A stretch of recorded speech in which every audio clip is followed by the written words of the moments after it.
chapel of the liberal Catholic Church at the purposes of the National Theosophical Center.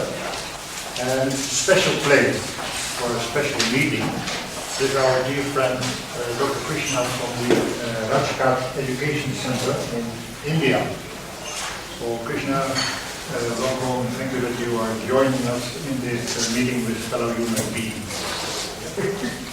I'm going to read out my introduction because I don't want to speak more than I've written down, and I also don't want to speak less than I've written down. So it's more or less my understanding of the theme of the day, which is inner transformation, an absolute fundamental change of consciousness, or psychic mutations.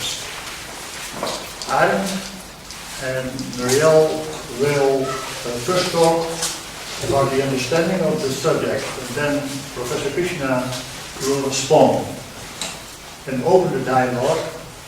And we said it will not be a dialogue, but a question of answer session at the end of the lecture of this afternoon.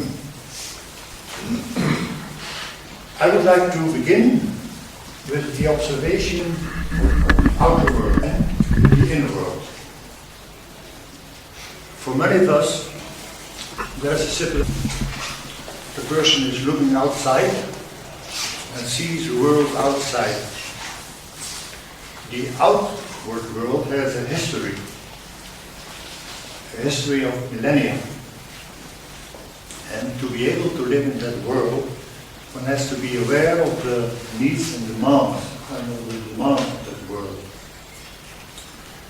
The actuality is that one often finds oneself in conflict with the outer situation. Then there is the observation of the inner world, the psychological structure.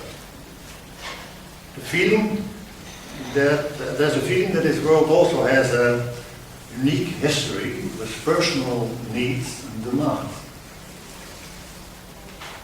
The psychological structure seems to have a center: the self, the ego, the I. The center moves in the outer world, and it works for its survival.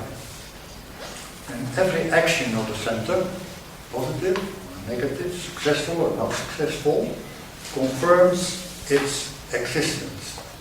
It shapes its identity. It conditions the structure of the inner, psychologically. Now, the outer world has a movement of its own.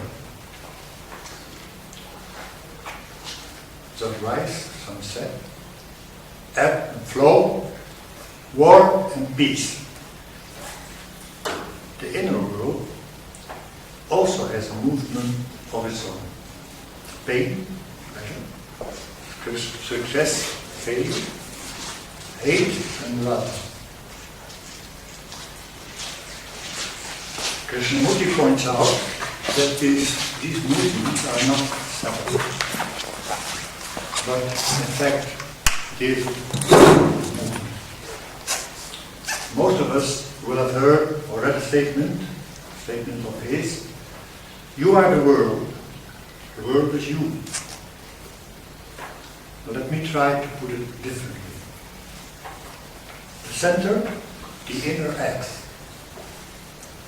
The outer reacts to this action of the center. The center responds to the reaction of the outer and adjusts its action. Again, the outer responds and the inner too. There is a constant cycle going on of action, reaction, action, and so on.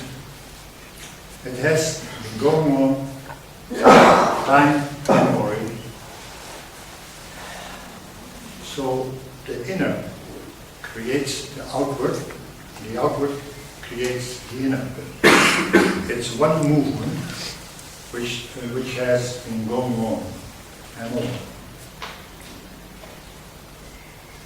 I don't know if I have been able to show you that this is the way human consciousness, so you know it, is operating. The question now is, if it's possible to stop this movement of action and reaction. Is it possible to observe the movement without a reaction? Is this inner transformation? Is this the difficulty which is so hard to overcome? Krishna, what do you think? Could we explore more deeply into these questions? Yeah, the question Peter has raised is quite profound, and when I reflect on it, my response is the following: that the outer world of nature, and including the stars and the planets and all that, galaxies, that runs according to natural laws, which science studies, and there is nothing we can change in that, nor is it necessary. We have to simply accept that for the way it is. We can study it, which is what science does, but there is no change involved in that. Nature follows its own order, its own laws, and that's the cosmic order. You can't change it, but you can study it in order to find out what is cause and effect. And the laws are just definite cause and effect relationships which we have found always hold in nature. But we can't answer why nature is orderly, why there are laws at all, and so on.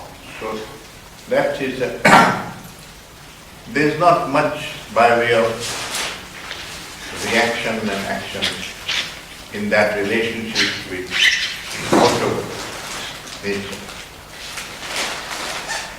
But when it comes to our consciousness and the way we live in our society, there is a more intimate connection. Because whatever, if there is violence, self-centeredness in my consciousness, then it manifests in my relationships.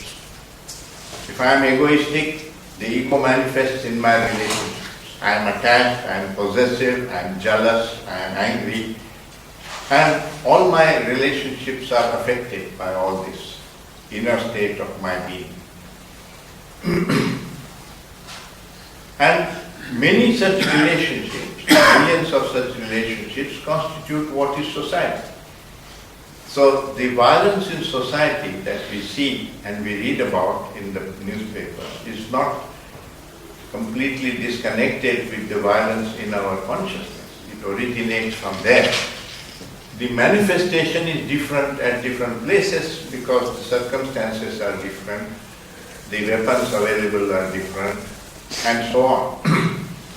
But that is the sense in which I understand Krishnamurti's statement that you are the world, or he said the individual problem is not separate from the world problem. So if there are wars out there, it is because we are the way we are that there are wars there. There is division in us as Hindus and Muslims and so on, that is there inside us. And from there comes the conflict and then the war. So there is a direct connection between the state of our consciousness and our society, the way our society is and the happenings in society. We of course think that the immediate cause is confined to only the local people. But that those local people, how did they become what they are? They have lived in this society and we have created that society. We have created the type of education we have, the type of bringing up, the atmosphere in which the child grows up and becomes what he becomes because he is influenced by that environment. So this interaction between society and the individual is this action-reaction, because the child growing up in the home in a particular country imbibes from his environment, the religion, the culture, the language, the music, and so on, and becomes that kind of individual. That's why the Americans are Americans, the Indians are Indians, and French are French, and so on. It's rather obvious, I won't spend more time on it.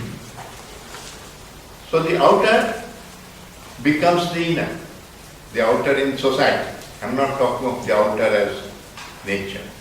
As society becomes the inner, and the inner being that way then maintains the outer. To give an example to illustrate this point, someone introduced into India what is called casteism. Well, that's not a biological thing. A child is born, he has no caste, no religion. Then we impose religion on him, we impose a caste on him. And so in India this casteism was introduced 5,000 years ago. It is mentioned even in the Gita. May not have been in the same form in which we find it today, but it has been there continuously. It's not a fact of nature, but it's a construct of human mind. But it prevails and exists in society because the mind is built up in that society. The child grows up in that society, sees casteism in operation, so it becomes part of his mind. He thinks of himself as Brahmin or Kshatriya or Shudra and follows those rules and so on, all that. So what is outer becomes the inner, and what is inner then maintains the outer. That is what he mentioned. And it's very true that there is not a great disparity between the inner and the outer. When you understand that deeply, it also means that we are responsible for what the outer is. Our society or the world is the way it is because we are the way we are. Exactly as we talk in physics or in science, that if you start with calcium, carbon and oxygen atoms, you will form calcium carbonate which has certain properties. Right? So, if you start with human beings who have casteism in their mind, this is the kind of society you will have in which casteism will be operating. Now casteism is not there in Europe, but something else is there. Class is there, language distinctions are there, and so on. But I am just taking that example of casteism because it prevails only in India. And you can see that it is just a construct of the human mind, it is not part of nature. That is what one calls an illusion. And all that the Buddha pointed out, and Krishnamurti too, is that all disorder in our consciousness, in the form of negative emotions like anger, jealousy, violence, hatred, and so on, worry, anxiety, fear, sorrow, they all originate. If you examine that for yourself, you will find that they originate from some illusion in the mind. Now, we must be clear what we mean by illusion. Illusion means it is not a fact of nature. It is just a construct of the human mind, thinking, of thought, which has been then accepted as truth. So it is not a truth of nature, like casteism is not a truth of nature, but it is a truth in society because society has accepted it. The religious divisions are like that too. They are constructs of thought, and they are different constructs. Hindus think something about God, Christians think differently, Muslims think differently, and to them that becomes a reality, but it is not a reality in fact, in nature. And the truth cannot be different for different people. So it's not the ultimate truth, but the construct of one culture is different from the imagination of another culture, and so on. So, in that sense, we are responsible for whatever takes place in society, because society is the way it is because we are the way we are. And unless we change, we cannot have a fundamental transformation in society. And all these reactions that Peter referred to come from this personality which has been constructed from childhood as I have grown up, what Krishnamurti called the conditioning of the mind. It's like the programming of a computer. So the child that is born is just a human child. If he is now born in a Muslim family, they impose the Muslim religion in it, and the brain, which is like a computer, gets programmed into Islam. And similarly, the Christian is another computer that is programmed into Christianity, and the Buddhist into Buddhism, and so on. I would say the hardware is the same, but the software is different. It's like identical IBM computers. One of them is programmed for accounts and the other one for languages. And they feel very different because functionally they are very different. But actually hardware is the same.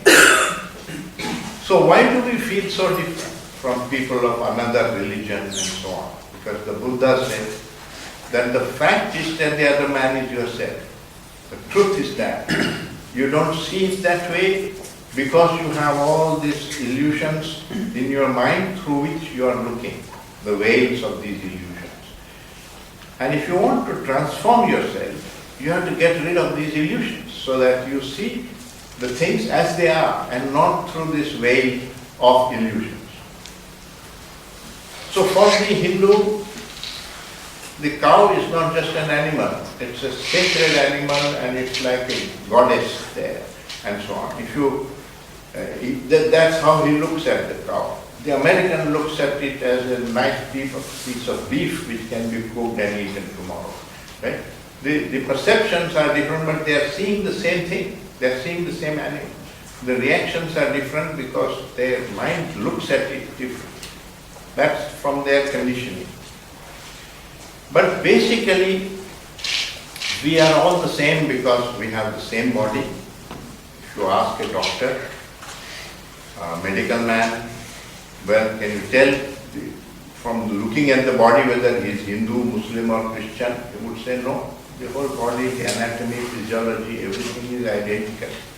Blood can be transfused. Is the consciousness very different? Ask the psychologist. The same attachment, desire, process, failure, success, worry, boredom, it affects everyone. All human beings feel the same. So what is really different?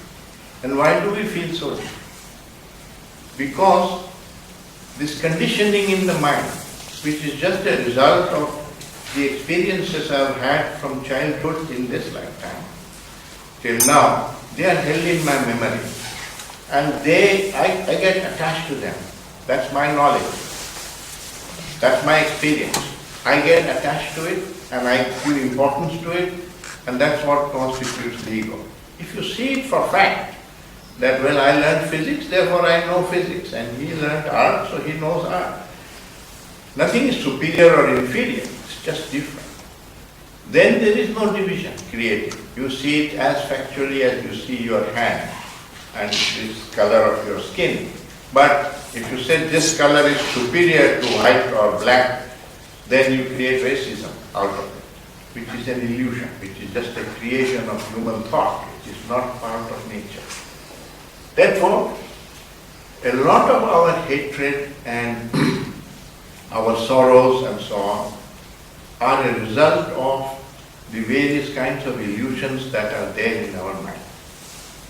And so when they talk about transformation of consciousness, which would mean that you don't react the same way, your reaction, you free yourself of reaction, it is possible only through a self-knowledge, which is an inquiry into oneself, to learn about how our own mind and consciousness functions, and to find out what is the causation in our consciousness. What makes for anger?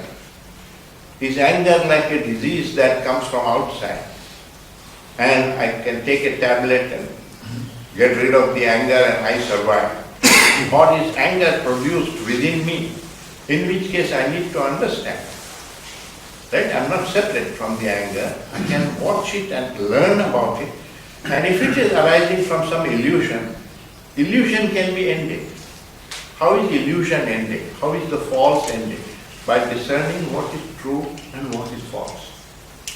So for that, I have to have a mind which says, I don't really know what is true and what is false. I'm repeating what I have been told from childhood, and my friend has been told something else and he is repeating that. So no opinion is the truth. So let me inquire and find out what the truth is. So it begins from the knowledge that you don't really know. Otherwise there is no inquiry. If you think you know and you are superior, you are only trying to convert other people to your views, then that's what creates division. But if you know that you really don't know, that what you know is only your conditioning and that is just an accident of birth where you were born and brought up, there is no great importance to that. So it's not a universal truth. What is your opinions are not universal truths. Then you have to examine that. Now how do you examine that? Every time I experience a negative emotion in me, which in short we call it disorder, whether you call it jealousy, anger, those are separate manifestations of it, but basically one word is disorder in consciousness. Then when we experience disorder, it's painful, so man tends to escape from it or to suppress it or get rid of it or find a way to deal with it. Instead, if you become a learner, that I want to learn from where did this arise in me, you can watch, because that capacity for awareness is there, innately there in our consciousness. We can watch with this question, where does it arise in me? And when you are watching, you mustn't interfere with what you are watching, otherwise you are changing the very phenomenon which you are watching. So, if you just have a passive awareness, which means you don't actively interfere with the phenomenon, you can learn about the whole thing. Where does it begin? How does it manifest? How does it grow? And how does it decay? The whole thing. Like a scientist understands a phenomenon by watching it and inquiring into it. You become a student of your own consciousness and learn about it, not from psychology books and so on, but by watching. Because truth lies at the level of perception, not at the level of ideas. The religious truth is not just a correct idea. Otherwise, the professor of Buddhist philosophy knows everything that the Buddha said. But his consciousness is not the Buddha consciousness. So having the ideas of Buddha is one thing, and having the consciousness of Buddha is quite a different thing, because the consciousness is free from all sorrow and jealousy, and so it has transformed. And the knowledge doesn't transform. So that's a big truth to realize, that this inquiry is not just an intellectual inquiry, and the truth is not just an intellectual conclusion.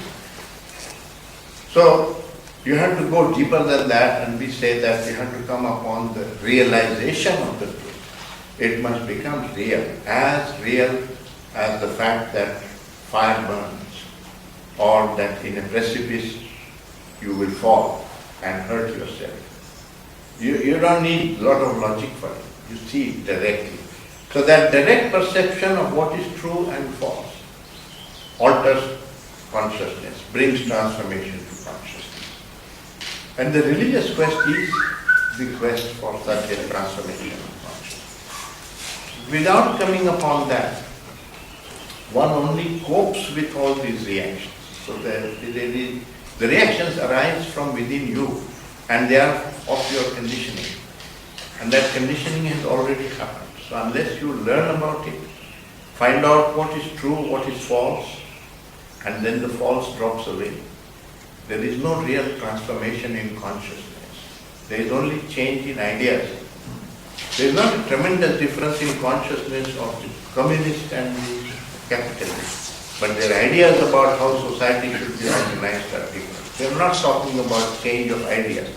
They are talking about transformation of consciousness, which is a much deeper, at a much deeper level. So, as I understand it, Krishnamurti said, the only way to come upon wisdom, that all change in consciousness is a byproduct of wisdom, not a decision to change. You can't decide to be peaceful, you can't decide to be non-violent. Your decision doesn't work in anything that is profound. It works only in superficial things like what to eat, what to wear, and things like that. But you can't decide that I will not worry. You can't decide not to feel bored. You can't decide to love someone. You can't decide to experience beauty. But all these things can be had. They are a byproduct of learning about oneself. So one's concern is not with change. You can't change. Change can happen to you. It's a byproduct of this learning which is self-knowledge. And that's what the Buddha also taught. And that's what Krishnamurti also taught. That's what Socrates taught in the West. But we have not really engaged in that way. We have been misled into thinking that knowledge can bring wisdom and that arguments and ideation will bring us the truth. In science it does, because in science there is no change required. You only want to observe the law that as it functions in nature. Here, a transformation of consciousness is required. So it's not enough just to know from the psychology book what happens, why it happens. No, you need to alter it, and that's why it needs to go deeper and come to the realization of the truth. When that happens, then this reaction ends. Because then you are perceiving criticism as just that man thinks I'm not doing the right thing, and so you are listening to him in order to know what is he saying and whether it is true. And it's a learning process. The listening is a learning process. And I'm interested in learning. Therefore there is no anger. But otherwise the criticism seems that he is insulting me, he is attacking me, and I become defensive. And that's how the like and dislike arises, or hatred arises, and so on. So the reaction comes out of ignorance. And ignorance is illusion. So unless you end the illusion, the ignorance persists, and therefore the corresponding sorrow in the form of psychological suffering exists. So that's the chain of causation. And the first step in that is the illusion, which can be ended. And without doing that, you cannot simply deal with the symptoms outside. And they will recur. Even if you will learn to escape from the symptom, it will recur again. Yeah, the second question. Yeah? Then we go to the second question. Introduce that? Yes, please. And then we have the question hour at the end. Yeah, so there's 3 questions. Huh? Yeah.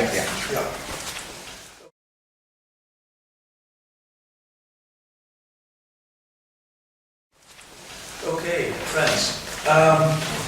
You may have seen on the program that this is already the 3rd Krishnamurti Study Day that we do here together, and likely not the last one, because in each of these study days we explore the issue of inner transformation, which is a core teaching, if I may say so, from Krishnamurti as well as from the Theosophical Society, where I am active in.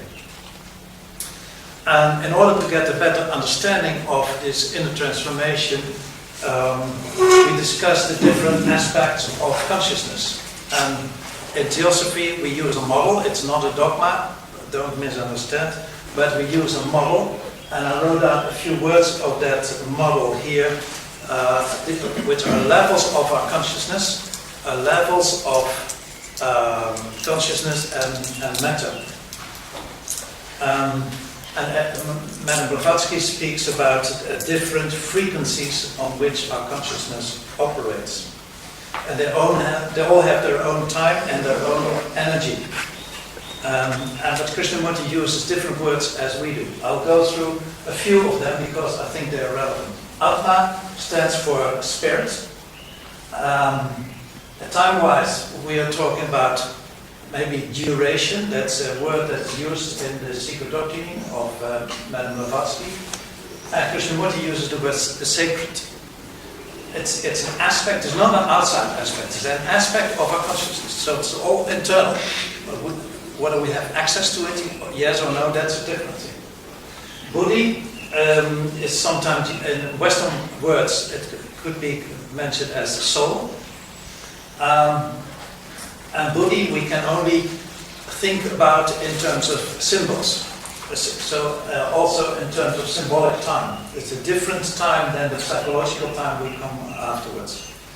And Krishnamurti uses words like truth or wisdom, which are, once again, are aspects of our consciousness and not something outside, it's something internal, whether we have access to it or not. Truth, goodness, beauty, these are all more or less symbolic words which are related wisdom to that inner aspect of our consciousness, which in Eastern language is used the word buddhi. Then with manas is the thinking capacity of our consciousness. And as such, can be considered relatively neutral. It's just a thinking capacity. But manas, the thinking capacity, is either influenced by karma. Karma is desire. Karma stands for desire, stands for emotions. It's a different aspect of our consciousness than the thinking capacity. But most of the time, our manas, our thinking capacity, is completely overtaken, overruled by all our emotions, by desire, by the conditioning, because that's very much related to the conditioning aspect. And that's actually the red circle here. That's what we often call, that's me, that's the personality. That refers to psychological time. Krishnamurti uses the word mind for that.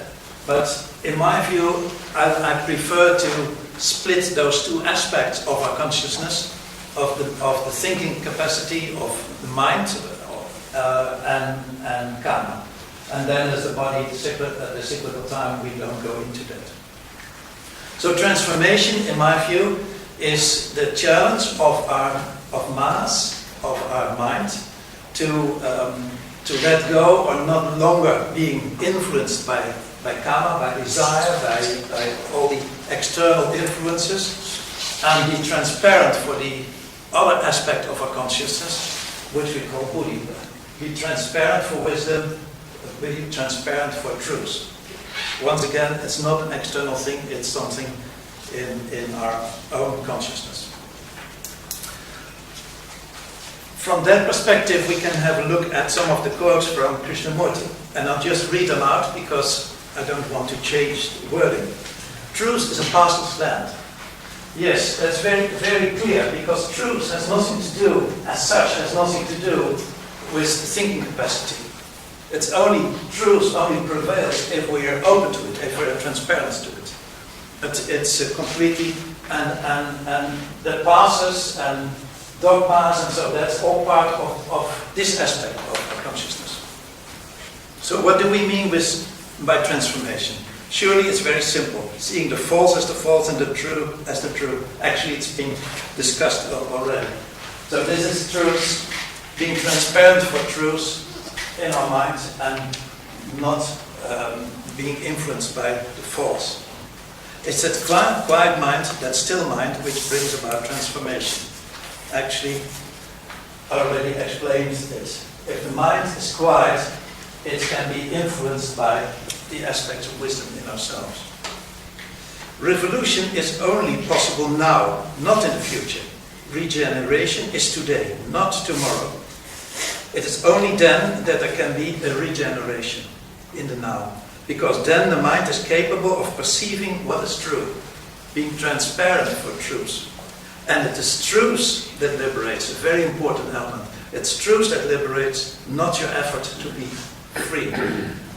Because your effort, that's part of this manas, karma, that's the desire, and so that's not going to liberate you. It's truth that is liberating. That aspect of in our own consciousness, where unfortunately is on the other shore of the river. When once the mind comes upon this sacredness, also a beautiful statement, then every act is a cleansing act.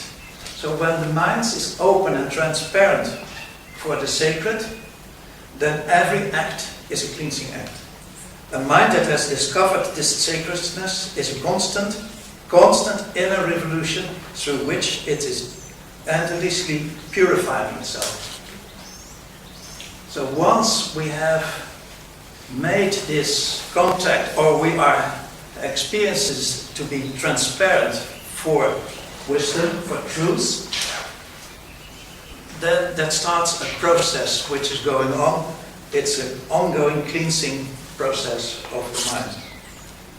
And in all this movement, you must somehow begin from the other end, from the other shore. A beautiful statement as well. And not always be concerned with this shore or how to cross the river. With that, I feel that he means don't always get involved with what's happening here in the psychological time. But try to, once again, be transparent. Start with the other shore. Because here is the river. We are often in this conditioning in psychological time. But if we try to imagine the other shore and visualize that, then probably we are more inspired by that and transparent to that. Then, of course, there's a few observations. You have all received a reader with a provoking statement started on top of that. The door is open, but why don't we go through it? Why? What are the barriers? Why don't we? I mean, we have listening to Krishnamurti for decades and decades. Many of us have seen the truths of it and experienced elements of truth in it, but nevertheless, we continue to be on this side of the shore and not the other side of the shore. A big frustration. We are really dedicated to inner transformation, which A refers to as a revolution. Are we really interested in it, dedicated to it, or do we only want to change partly? Just a little bit, because, well, we don't know what's happening on the other shore. And what's the impact of that partial transformation in our daily life? And then Krishna mentions that before we cross the river, we must need to have our house in order. But what does he mean with that? And that's an element we can discuss during the dialogue this afternoon. Then there's a question for Professor Krishna, and he has it on paper as well, but I will read it to you. There seems to be a contradiction, maybe the only one, between the teachings of Krishnamurti and Theosophy. K says that the transformation takes place now, whereas in Theosophy we learn that transformation is a long and hard process. Is there a contradiction here, or maybe a lack of understanding? Professor Krishna, what is it?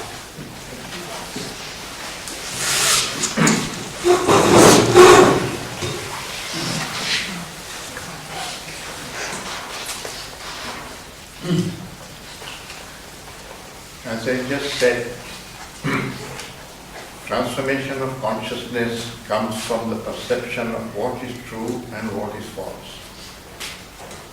But these illusions that lie at various levels of our consciousness.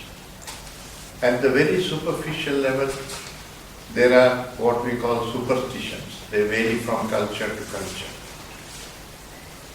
So in India, if a crow, you hear the crow in the morning, or you see a cat going across the road, they feel that it's a bad omen and so on. If you grow up with that, you start feeling that.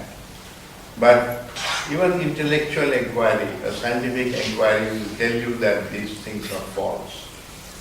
There are people who believe that disease comes because God is angry with us, and therefore they go to the temple to appease God, hoping that will remove the disease.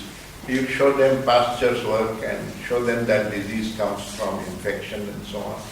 You can explain to him that his ideas are not true. So at that level, even intellectual inquiry, scientific inquiry can remove an illusion. Superstitions can be got rid of even at that level. Deeper than that are all these divisions between different religions, nationalism, the idea of what a woman should be, should not be, or what is moral for her, immoral for her, all constructs of the human mind which have been then accepted and as truths, and you call them our culture. And that may include a lot of discrimination, domination, cruelty, but it is given the name of culture. A woman may not be allowed to play a game or go on a bicycle or be closed up in a home, but it is seen as culture and not seen. So that danger of just giving a word to it, which sounds noble, hides the fact that you are confining a person, dominating a person with this kind of thing. And this has gone on for thousands of years. So we see how sinister these illusions can be for our life, and for that a lot of cruelty can be hidden behind this world of culture or morality and so on. That is what it means, that when you have these illusions in your mind, it can bring about a lot of cruelty and so on, and you don't see it as cruelty. So the transformation comes from the perception of what is true and what is false, but these cultural illusions lie at a deeper level and would require a deeper inquiry to free oneself off. It is not only religious belief and so on, but also in education we teach comparison of one child with another. He is dull, he is stupid, he is intelligent and so on. So the mind gets used to this idea of comparing oneself with another. And this, if you can free yourself of this habit of comparison with another, by seeing the falseness of it or seeing how it affects your life, then you are free of jealousy, of envy, of hierarchy, of feelings of superiority or inferiority. You are what you are, and he is what he is, and there is no need to compare. We are not in a competition with each other. No two living things are in competition with each other. Man has introduced this, and it has become our part of our culture to have that. And we even value a person who competes and rises above everybody else, and disrespect a person who is what we call mediocre and so on. Whereas a man like Krishnamurti says, success is mediocrity. So he raises this question, that he's questioning what your concept of success, that it is an illusion, it's just a construct, and therefore you call a man as successful. But he's not really successful because what is meant by success in life. So unless you inquire deeply, what is the purpose of life and what is being achieved by way of success, you are living in illusion. So this transformation requires this perception of what is true and what is false. It's a bit difficult because having grown in a certain culture, the mind that is in illusion is not aware that it is in illusion. That's the terrorist really thinks that what he thinks is the truth. Right?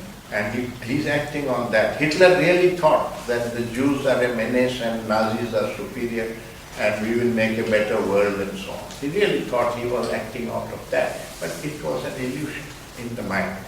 So, since we don't know what the illusions are, it is necessary to have the humility to say to yourself that I don't know what the truth is. I think so, but it may not be true. And that the learning and the inquiry begins only when you know that you do not know. Then deeper than these cultural illusions lie the psychological illusions, which are what psychologists deal as complexes. They lie still deeper. And unless your inquiry goes deep enough, it will not remove those illusions, cannot remove those illusions. So you may even need the help of a psychologist, a friend, who enables you to go into your past and see from where this thing came up. And if you can expose it, you may be able to get rid of it. Then the sages have said that even the feeling of being a separate me, that small circle which you have drawn, separate personality, is an illusion. It's a construct of thought. The Buddha's words are, the thinking exists, but the thinker is not found. You said the thinker is a construct of thought, that there is a thinker who is thinking. But thinking is not, thinking exists. So this me, this center, which all of us feel that I am not the tree, I am separate from the tree, is a construct which comes from our attachment to our own body, our own mind, and what we call me and the mind. My family, my religion becomes an extended part of the me and the mind. Then the mind gets trapped into only considering what is profitable for the me and the mind, what leads to security for the me and the mind, what brings reputation to the me and the mind, and it becomes like it is not interested in truth, it is now interested in profit, in defending itself, and its arguments are always, and it creates this division that if you are attacking the me and the mind, you are an enemy, and if you are supporting the me and the mind, you are my friend. So it detracts from the concept of universal brotherhood. You don't see the other man as a friend, you see him as an enemy or a supporter. So it's not interested in truth, it is interested in satisfaction, in pleasure. Pleasure is not necessarily physical pleasure and physical pain, but also psychological pleasure and psychological pain. That means if somebody praises me, he appears to be a friend. If somebody criticizes me, he appears to be an enemy. That means my mind is not interested in truth. My mind is interested in seeking support. And unless you can free your approach from that and have this learning mind, the ego operates. This is the ego. Constantly seeking something for oneself in every relationship. That is what the ego is for the me and the mind. So there is not just one truth to be seen. Now this is not a linear sequence in which self-knowledge must be gathered. This analysis which I have done doesn't imply that, but it is true that some things are easier to see, some falsehoods are easier to see, others more difficult. So in that sense I am calling it deeper. So you have to begin with the inquiry. When you begin, the simpler ones will go first. When you start learning about what is true and what is false, the superstitions will go first. Then you will start seeing these cultural things and these notions from which all this disorder arises. So one different in the Krishnamurti's approach and what traditional religion gave, he said, don't treat jealousy or anger as evil and don't condemn it and don't suppress it. They are an opportunity to learn. If you have a learning mind, they are an opportunity. That feeling of jealousy is informing me, Krishna, there is something you have not still, your mind is not clear. There is some illusion in your mind from where this feeling is coming up. Find out what it is. If you have a learning mind, it becomes an opportunity to learn and not just a nuisance to be got rid of somehow or the other. So the whole approach becomes different to disorder in consciousness. And unless one learns about it, you don't become free. You only cope with the problem. And coping with the problem does not eliminate the problem. Now, with regard to this contradiction, the moment you allow time See, what is the difference between Krishna of today and Krishna of 10 years ago? There are books I have read in the last 10 years which I had not read till then. There may be some more money I might have earned in the last 10 years. So your physical property situation may have changed, your mental property may have changed. I may have more children or grandchildren in the last 10 years. That does not transform consciousness. That does not lead to perception of what is true and what is false. Right? So this perception, either you have seen the truth of that or you have not seen the truth of that. In that sense, it is not a matter of time. You don't see 25% of the truth and then 50% of the truth and then 100% of the truth. It doesn't come gradually. It comes as a flash of insight that, oh, this is so, and it drops away. The illusion drops away. That's how I understand him to mean that don't allow time as a process, because the moment you say it will take several lives, you also allow that much time for yourself, and therefore the urgency disappears, that I can't do anything, gradually it will happen, like that. So that, in that sense, I don't see a contradiction, but it's an illusion to think that time helps you to come upon the truth. It does not. You will remain unhappy 10 years hence for the same reason you are unhappy now.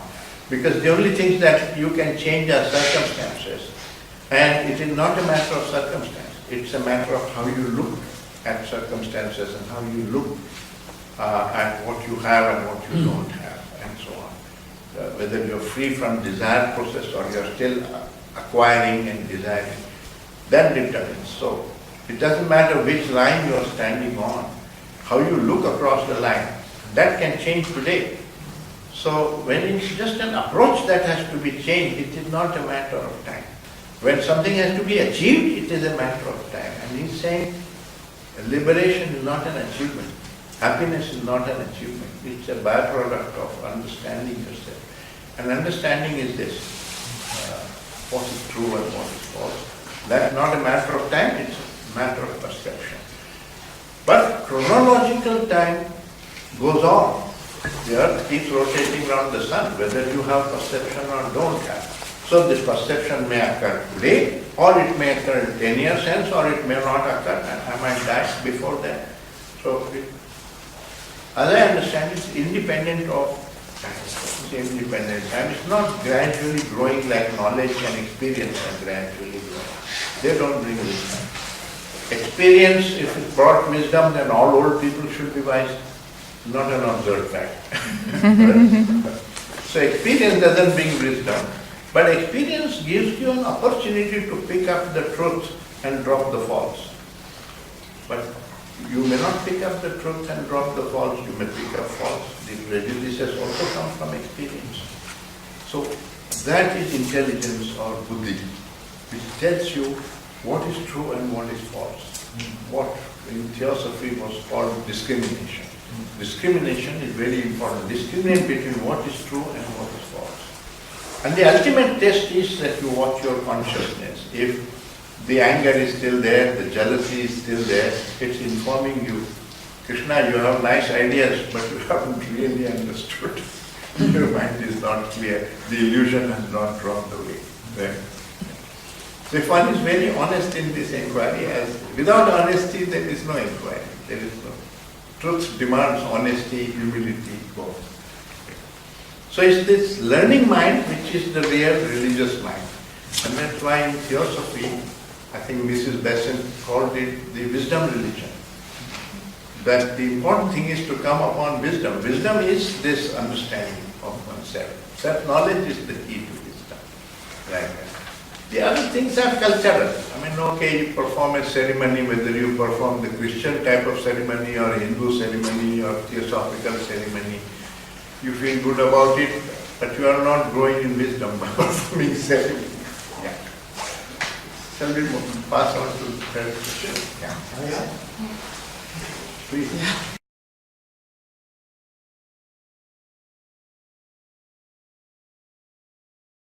I've chosen to read a text from Krishnamurti's notebook. one of the texts which were found in 2000. He wrote in Bombay, March the 7th, 1962. You should never be here too much. Be far away, that they can't find you. They can't get you to shape, to mold. Be so far away, like the mountains, like the unpolluted air. Be so far away that you have no parents, no relations, no family, no country. Be so far away that you don't know even where you are. Don't let them find you. Don't come into contact with them too closely. Keep far away where even you can find yourself. Keep a distance which can never be crossed over. Keep a passage open, always through which no one can come. Don't shut the door, for there is no door, only an open, endless passage. If you shut the door, they will be very close to you. Then you are lost. Keep far away where their breath can't reach you, and their breath travels very far and very deeply. Don't get contaminated by them, by their words, by their gesture, by their great knowledge. They have great knowledge, but be far away from them, where even you cannot find yourself. For they are waiting for you at every corner, in every house, to shape you, to mold you, to tear you to pieces, and then put you together in their own image.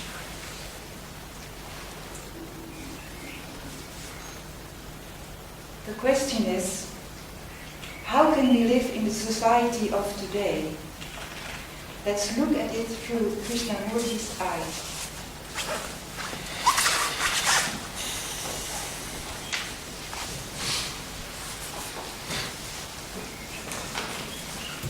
I have not read that passage before, but as I was listening to her, what it meant to me, that's what I can comment on. I think he is in this passage telling us the necessity of being beyond influence. And that is only possible when your own mind is completely clear.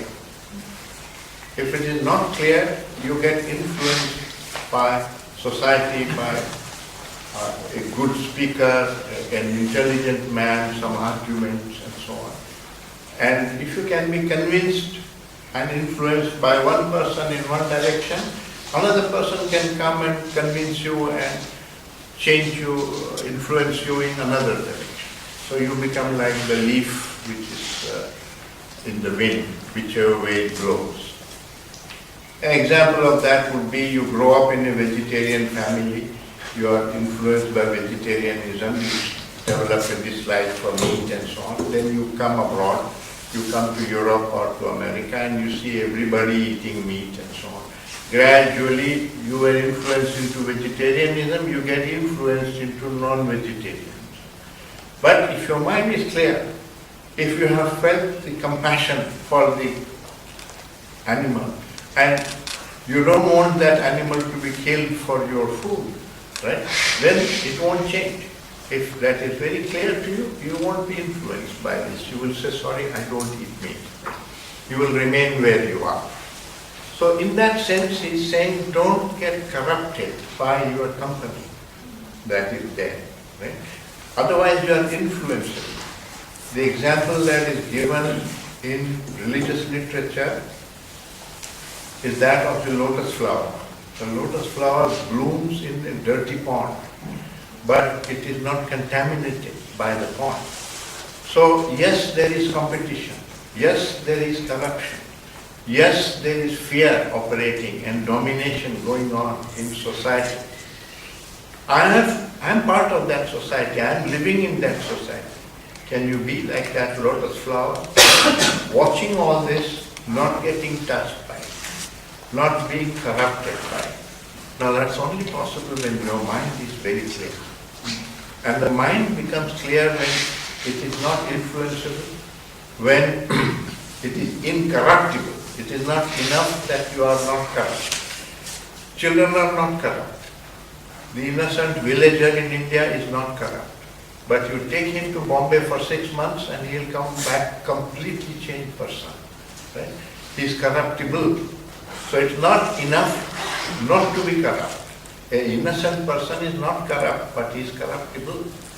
It requires a lot of wisdom and clarity of mind as to what is important, what is not important, what is a matter of principle and what is a matter of detail. Unless you have that understanding, you will either become very rigid with everything, or you will give up also on principles and so on. So the book At the Feet of the Master, it says, in matters of principle, firm like a rock. In all other matters, yield. Now, who is to decide what is principle and what is a matter of detail? Unless your mind is clear, you will get confused between the two. You will give importance to the detail and say, no, this is a matter of principle with me, and so on, and vice versa. So, it requires a lot of wisdom, which is, as I said, it comes from self-knowledge. So, without learning, all this is not going to be possible. What he is saying is very true, but how do you come upon that state? You can't come to it by decision that from tomorrow I am not going to be influenced by anybody. And so you keep your distance from him. That's just a decision. Your decision is a very small thing in life. That's the first thing to realize. The decision works only in very superficial things. How you will arrange the table, whether we should sit in a circle. Yeah, you can decide these things. Yeah, but you can't decide to be wise. You can't decide to love. You can't decide to be peaceful. You can't decide to be happy. The greatest things in life don't come from your decision. So you won't be able to decide what he is saying. What he is saying you have to come upon it through learning. And that learning is self-knowledge. And self-knowledge is, begin from where you are. Don't object, don't judge, don't condemn yourself. Don't say, I should not be angry, I am a vile person, I am a deceitful person, shameful. Don't judge. Just watch where you are, factually, what you are. And what is the causation behind it? If you are angry, find out what makes you angry and why. From where does it arise in you? That inquiry will take you deeper. In the beginning it won't go deeper. You will just give a name to it and say it is anger. And then you will find that you are in conflict, you feel that you have anger, and another part of you says, I should not be angry, anger is evil. So you will berate yourself and so on. Then if you have a learning mind, you will discover that in that process you complicate things even more. The anger doesn't disappear because you keep on saying, I should not be angry.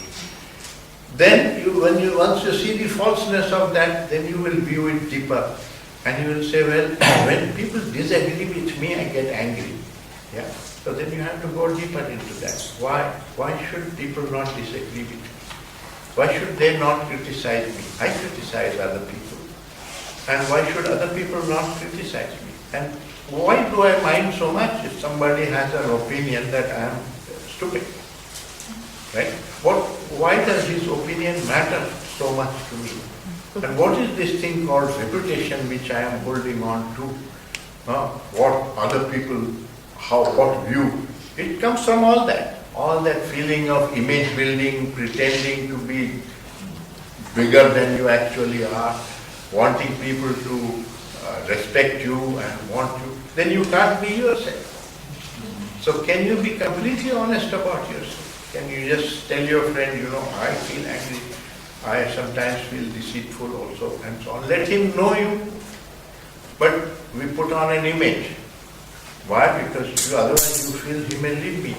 and go away. I want my friend, and he will be nice to me if I pretend to be. So we put on various masks, and that means we become hypocritical. And that means you are not in quest of truth, you are in quest of popularity. Now when you see that, and you learn that it is truth that transforms, then in this way you realize the falseness of this. So it will, clarity comes like that. Every falseness has to be seen through. And Krishnamurti has gone so far that he is saying everything is corrupting in this society, live in this society but don't be of this society. That's precisely what he is saying. But it's not something that he is advocating you to practice. You can't practice that. Unless you come upon his wisdom, you will not be able to practice that. So your concern is with wisdom. The change will happen as a byproduct of that. See, how did Jesus Christ get to where he was? He didn't have Christianity to guide him. He grew up with the Jews. And there, the idea of morality was a tooth for a tooth and an eye for an eye. If he is nasty to you, be nasty to him. That was the philosophy of the Jews. How did he come upon this? That violence should not be returned with violence, that it leads to unhappiness and more violence. How did he come upon that? It was a creative perception, it was not in his training. And the same way, the Buddha grew up with casteism, with animal sacrifice around him and all this Hindu thing and dowry and all that. And how did he get out of it? So you have to break away from tradition, break away from your past, which requires inquiry. If you don't inquire, don't question anything, you just conform. You belong to that. And you feel that it is a very convenient way of managing in society.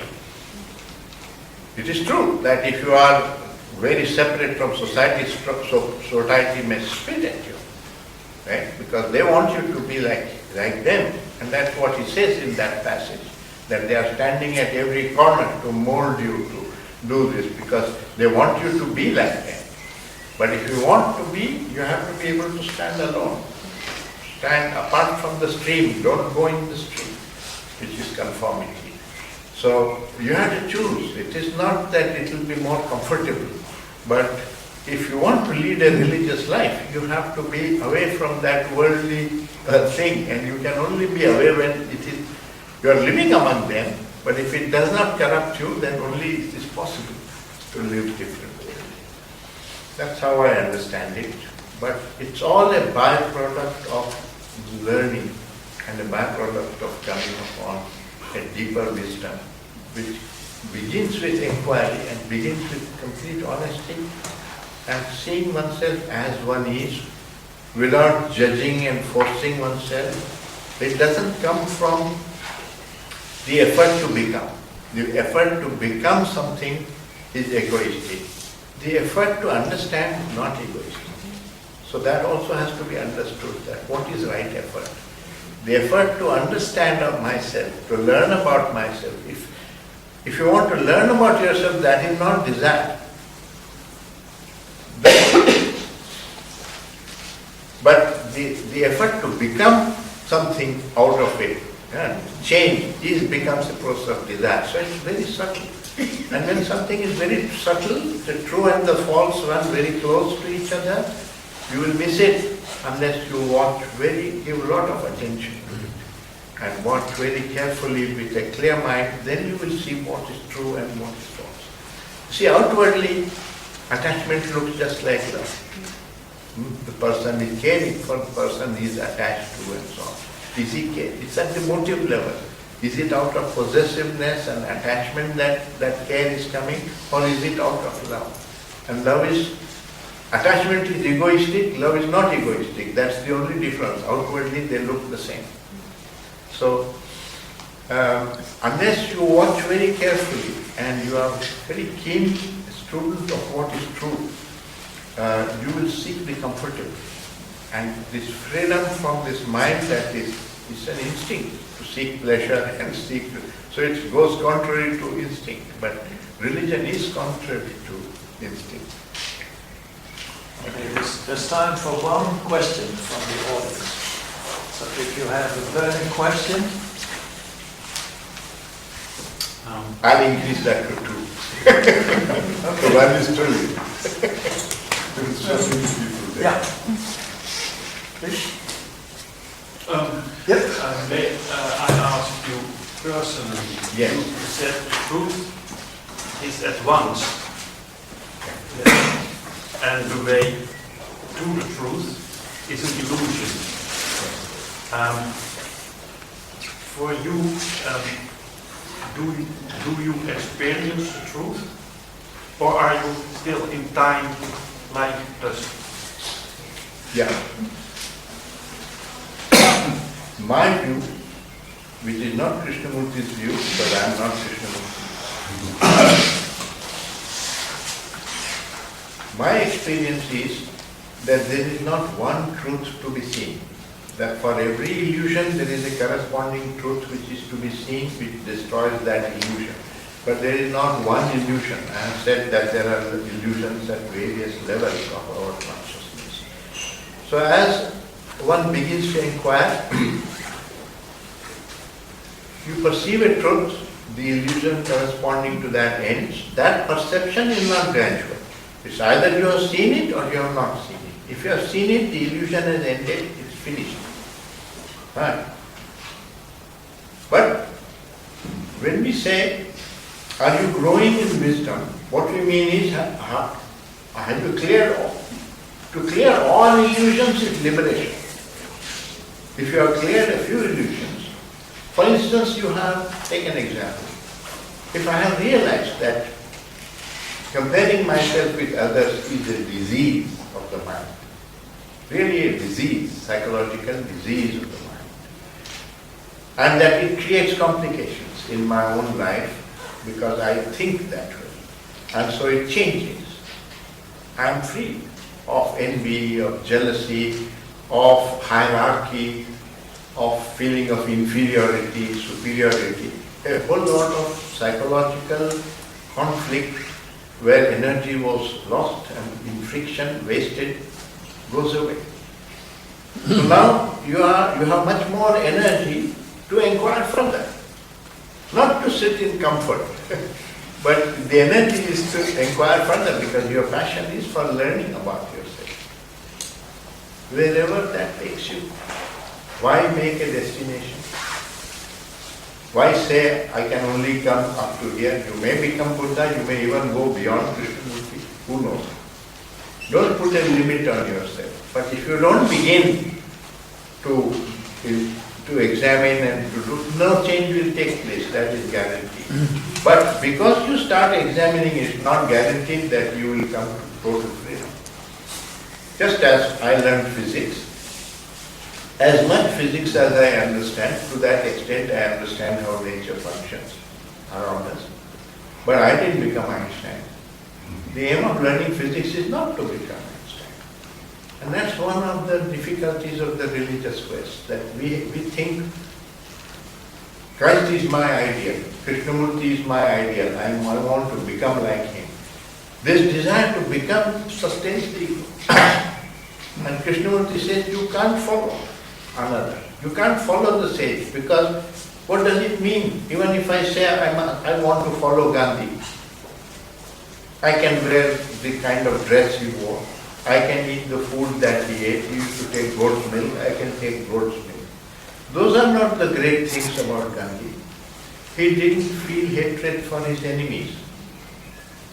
Those British who were putting him in prison and opposing him, he didn't feel hatred, he said they are our friends. Right? How do you get rid of hatred in your heart? And if you don't, what does it mean? You are a follower of Gandhi or of Jesus Christ. Right? Just going to church and dipping bread in wine and chewing and singing the carols makes you Christian. It has very little significance. So, if you can live by the Sermon on the Mount, you are a Christian, but you will not be able to live by the Sermon on the Mount. without coming upon the wisdom which made Jesus what he was. How did he get out of the background of Jewish religion and come to what he was speaking? We have to do that work. So what people have made the mistake, in my view, in traditional religion, is to make a hero of the man, and instead of learning what he learned and learning from him, they made him into a hero, worshipped him, made ceremonies, propagated his words and so on.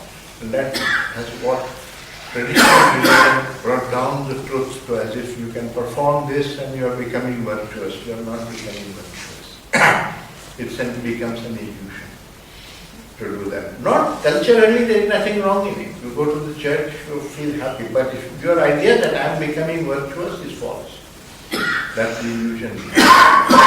The Hindu similarly thinks going and dipping in the Ganges makes him virtuous, because Ganges is the sacred river. It doesn't make you virtuous.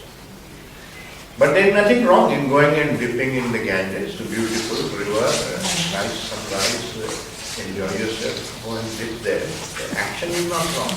The thought behind it is an illusion, that my sins are now washed away and I have become virtuous. You don't understand what sin is. You don't understand how that water can wash it off away, the sins. And what does it mean? Should I start sinning afresh, on a fresh slate? So, no wisdom comes out of dipping in the Ganges. Last question.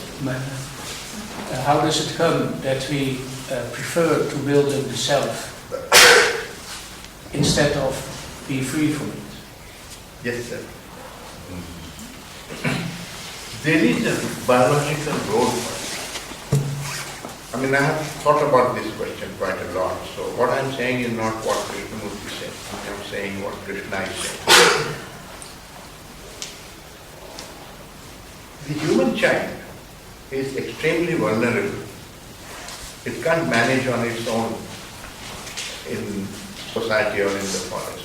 It needs nurture, care. It has to be attached to its parents for its safety, otherwise it will not survive.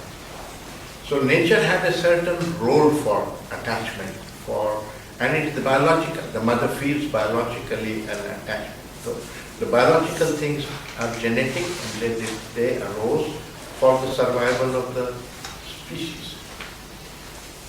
That far it is there, but if you continue like that and you continue to remain attached only to your family and so on, it becomes a problem. It gives division from other families and other cultures and so on, and brings conflict, what we have just examined.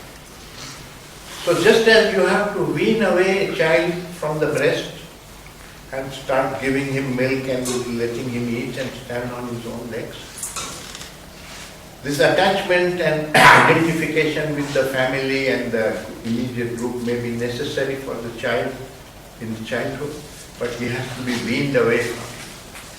So the ego does build up in every child, because the attachment does come, the feeling of security in your own home does come. But eventually, if you remain trapped in this, then you become a very narrow-minded individual attached only to the me and the mine. And you create division in the world. So without looking at it, without understanding this whole thing of relationship and how this ego builds up, when it is something that has happened in the past, you need to free yourself from that state. And that capacity we have not exercised. So you start, if as an Indian, I just say India, and Indians are superior, and Indian culture is superior, Indian religions are the best religion and so on. It's not true. It's not true. Just because I was born there, everything there is the best, I haven't even examined the other things. No? So there is a place for that, but you have to outgrow it. And that outgrowing is this process of self-knowledge. You have to get out of that state. So it has a role. I have even heard Krishnamurti much later in a dialogue in Rajghat among Buddhists and so on, raising this as a subject of dialogue. Where does the self end and the other begins. So there is a certain role. I have to look after this body, feed it and so on. There is a certain role for the self. Caring for one's own body, one's own mind. Little self-concern is required. But it just goes on all the time, everything self-concern all the time. My property, my family, my religion, my country. Does it origin from the animal evolution? Because we originate from animals, from Yeah, So biologically we came from that, but don't blame the animal, because no animal has created the amount of violence which we have created. No animal has made. So we are far inferior to the animals, and you have to question that nature gave us in evolution these additional capacities for language, for memory, for imagination, for thinking. And instead of using them constructively for bettering our mankind and state of the earth and happiness, we have used it to make war and make bombs and kill ourselves and destroy nature and so on. So are we really intelligent? Or have we not learned the right use of these faculties? So that is the religious quest in a sense. Ultimate quest is to discover for oneself what is the right use of these faculties nature has endowed with. Because nature has not dictated for man which way he will use these faculties. Man can become, both Hitler and Gandhi inherited the same animal tendencies. Instincts are there in all of us. But Hitler accentuated it and became the most violent man of the century. And Gandhi decimated it and became a non-violent person. So it's just a question of which way you exercise these faculties. And self-knowledge enables you to have the wisdom to exercise them. Without that, you remain egoistic and you are then propagating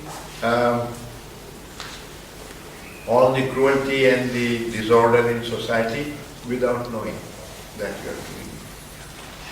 So that is the state of illusion. And that was what the Buddha taught, that ignorance is the cause of sorrow. So if there is so much sorrow which our newspapers and everything is revealing, it's pointing out that we are extremely ignorant. But what do we think? We think we are the most superior species. We think we are the most intelligent. We put them all in zoo and in cages and we wander free. We need to question that. We may be the greatest parasite and continue with this illusion that we are very intelligent. Because we have defined intelligence unintelligence. It's not intelligence. Even biologically, intelligence is that which leads to survival.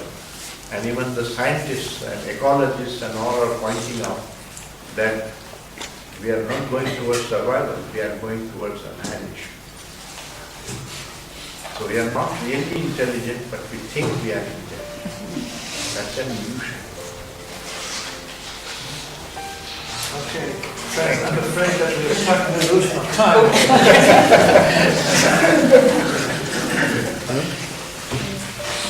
Thank you. Okay, Professor Krishna, thank you so much on behalf of all of us.